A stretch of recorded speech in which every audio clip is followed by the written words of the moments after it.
ఒక భర్త తన భార్యతో తన పిల్లల గురించి ఇలా చెప్పుకుంటున్నాడండి. "ఒసేయ్!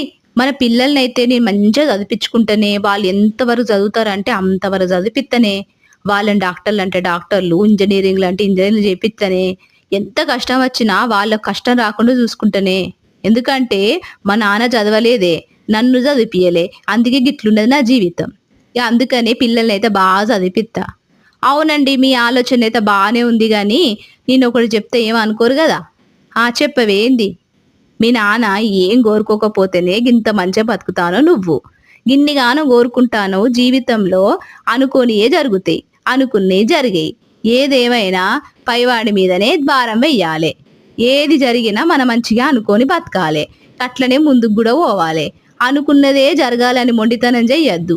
జీవితం అంటేనే సర్దుకొని బతకాలే. ఇగ అదే జీవితం. ఏమంటారు?